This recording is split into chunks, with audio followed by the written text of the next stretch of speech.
नमस्कार दोस्तों, मैं सोनम जैन और आप सभी देख रहे हैं सोनम जैन की कहानियाँ। और आज की कहानी है गवार देवरानी भाग 2। यदि आप सभी को मेरे द्वारा लिखी गई ये कहानी पसंद आए तो चैनल को सब्सक्राइब कर लीजिएगा और पास में जो बेल आइकन का बटन है उसे प्रेस करना बिल्कुल ना भूलें, क्योंकि उसी से मिलेंगी आप सभी को मेरी आने वाली हर कहानी की नोटिफिकेशन। कहानी पसंद आने पर वीडियो को लाइक कर दीजिएगा, क्योंकि जब आप करते हैं वीडियो को लाइक तो मुझे मिलती है कहानियाँ लिखने के लिए प्रेरणा। और कहानी को अपनों के साथ शेयर करना बिल्कुल ना भूलें। तो चलिए कहानी शुरू करते हैं। सुबह सुबह सुमित्रा जी जब अपनी छोटी बहू के साथ साथ अपनी बड़ी बहू को भी रसोई घर में देखती हैं तो हैरान रह जाती हैं, और वही अपनी बड़ी बहू पारुल से कहती हैं, अरे पारुल बहू, आज सुबह इतनी जल्दी तुम और रसोई घर में। तब पारुल ने कहा, हाँ मम्मी जी, मैं भी इस घर की बहू हूँ और मुझे भी अच्छा खाना बनाना आना चाहिए। और मैंने कर कहा था ना कि मुझे अच्छा खाना बनाना रेखा से सीखना है, तो मैंने सोचा आज से ही क्यों नहीं।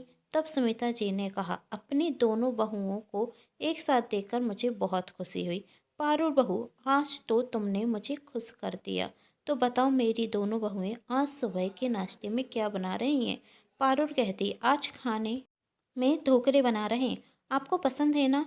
हाँ, मुझे बहुत पसंद है, और आज के ढोकले तो और ज़्यादा पसंद आएंगे मेरी दोनों बहुएं साथ जो बना रही हैं। अच्छा बताओ, मैं कुछ मदद करूं? नहीं मम्मी जी, अब आपकी दोनों बहुएं जब एक साथ काम कर रही हैं तो आपको कोई काम करने की ज़रूरत नहीं। आप तो जाकर बैठिए, हम बस कुछ ही देर में नाश्ता तैयार कर कर लाते हैं। सुमिता जी वहाँ से चली जाती और पारुल और रेखा एक साथ खुशी खुशी नाश्ता बनाने लगती। पारुल रेखा से कहती है, मैंने तो खाना बनाना सीखना शुरू भी कर दिया, अब तुम्हारी बारी है। रेखा ने कहा, क्या मतलब दीदी? तब पारुल कहती, अरे तुम्हें भी तो मुझसे इंग्लिश पढ़ना सीखना है ना। हाँ दीदी, आज काम से फ्री होकर आप मुझे इंग्लिश सिखा देना। हाँ वैसे अच्छा आइडिया है, लेकिन मैं सोच रही थी कि आज हम दोनों मार्केट जाएं। पारुल कहती, तो एक काम करो, जल्दी से काम कर कर मार्केट चलते हैं।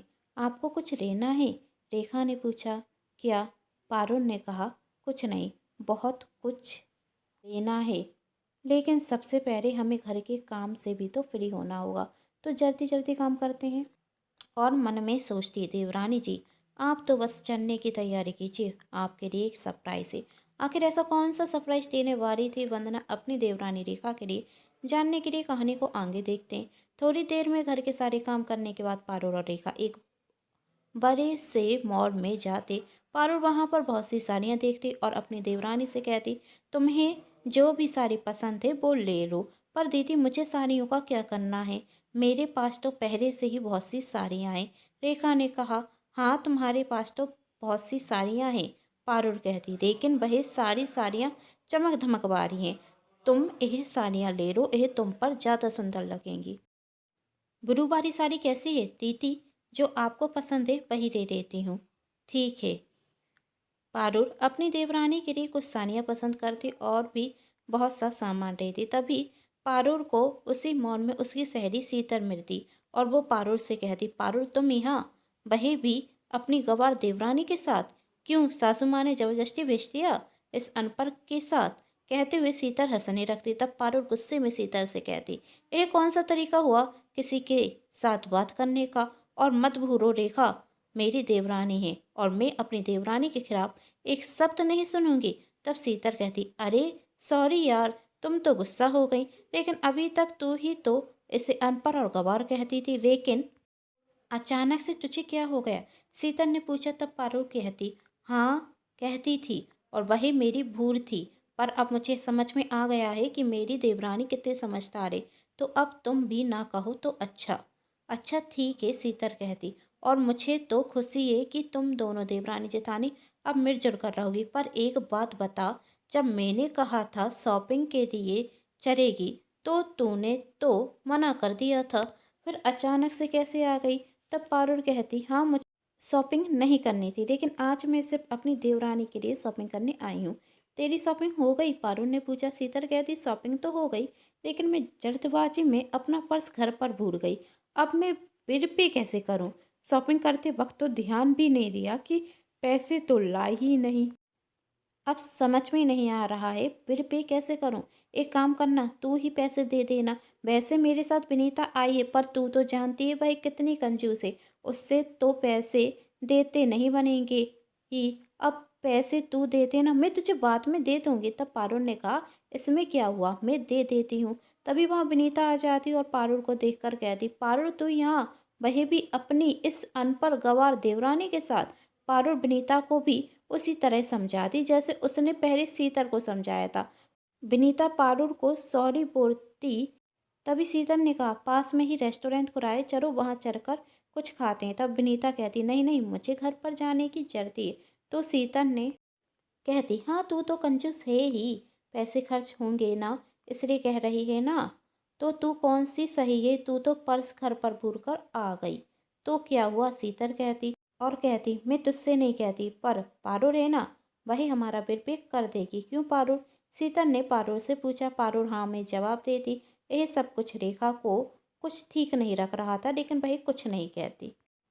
और वह चारों रेस्टोरेंट चली जाती और पारुल शीतल और विनीता से कहती कि तुम दोनों ऑर्डर दो, हम आते हैं। पारुल और रेखा वॉशरूम के लिए जाते और शीतल और विनीता आपस में बातें करते हैं। पारुल सच में मूर्ख है, थोड़ी सी तारीफ कर तो चने की झाड़ पर चढ़ जाती है और पैसे खर्च करने रखती है। तुझे तो पता है, मैं तो पर्स लेकर आई थी, लेकिन इसे देखा तो सोचा बिल पे इसी से कराती हूँ। और देखा, मेरा कमाल, फ्री में शॉपिंग भी हो गई और अब बढ़िया खाना भी खाएंगे। तब विनीता कहती, तेरी बात तो सही है, इस पारुल से तो पैसे खर्च कराना बहुत आसान है, वरना इस मूर्ख से दोस्ती करता कौन। ये सब बातें रेखा सुन रही थी और उससे रहा नहीं जाता। और जब पारुल आती तो वह उससे कह देती, आपकी दोनों सहेलियां ना बहुत स्वार्थी हैं। शीतल दीदी और विनीता दीदी कह रही थी कि आपसे तो पैसे खर्च कराना बहुत आसान है।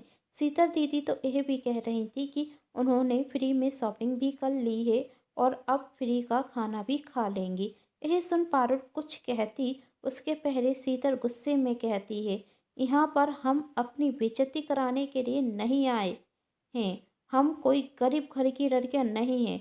आज मेरे पास नहीं है, इसलिए तुझसे कहा बिल पे करने के लिए, जिसके पैसे मैं तुझे बाद में दे दूंगी। और पारुल की देवरानी से कहती है कि मुंह संभाल के बात करो। और विनीता कहती, हम भिखारी नहीं हैं कि फ्री का खाना खाने आ जाएं। तू तो हमारी दोस्त है, इसे तेरे कहने पर आ गए। और तुझे खिलाने में इतनी प्रॉब्लम हो रही है तो मैं बिल पे करती हूँ। पैसों की कमी तो मेरे पास भी नहीं है। पारुल उन दोनों से सॉरी कहते हुए कहती, वो मेरी देवरानी को कोई गलतफहमी हो गई होगी, तुम दोनों मुझे माफ़ करो, चलो खाना खाते हैं। तब शीतल कहती, अब इस गवार को साथ में लेकर घूमेगी तो यही होगा। आज तो इसने हमसे ये सब कहा और हम तुझे माफ़ भी कर देंगे, क्योंकि हम तुम्हारी पुरानी सहेलियां हैं। जरा सोचो, किसी और के सामने ऐसी बातें करती तो क्या होता। और माफ़ी मांगने की ज़रूरत तुझे नहीं, तेरी देवरानी को है। तब पारुल ने कहा, रेखा माफ़ी मांगो।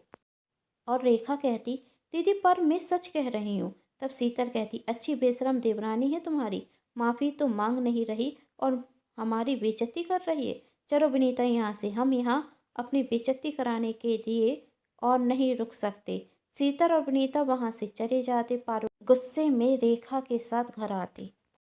तभी पारुल के पास उसकी सहेली खुशी का फ़ोन आता है और वह कहती, पारुल तुमने शीतल के साथ सही नहीं किया। पर तुम्हें कहाँ से पता चला, पारुल ने पूछा। खुशी कहती, मुझे क्या, सारी सहेलियों को पता चल गया।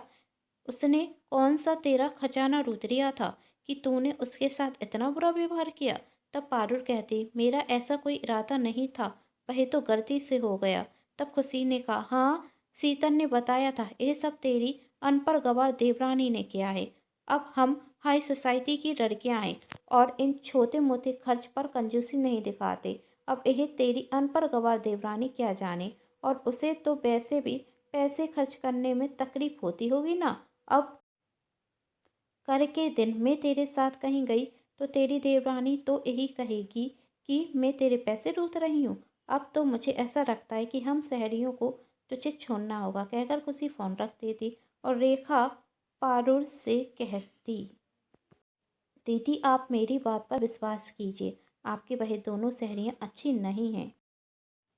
यही सुन पारुल गुस्से में कहती, अब बस भी करो रेखा, तुम्हारी वजह से मेरी पहले से ही बहुत बेइज्जती हो गई, मुझसे तो गलती हो गई, तुम्हें अपने साथ मॉल लेकर गई। सच कहती है मेरी सहेलियाँ, तुम क्या जानो, और मैं ही मूर्ख हूँ कि तुम्हें अपने जैसा बनाने चली थी, जबकि तुम तो बतलना ही नहीं चाहती। आज तुम नहीं जानती कि तुम्हारी वजह से मुझे कितनी बेइज्जती झेलनी पड़ रही है। कहकर पारुल वहाँ से चली जाती और रेखा मन में सोचती, दीदी तो मुझे गलत समझ रही हैं, लेकिन मुझे दीदी को बताना होगा कि उनकी सहेलियाँ बहुत बड़ी रारची हैं, पर मैं दीदी को कैसे समझाऊं। और वहाँ शीतल विनीता से कहती, अच्छा सबक सिखाया मैंने उस गवार को, अब तो पारुल कभी भी उसकी बात पर भरोसा नहीं करेगी।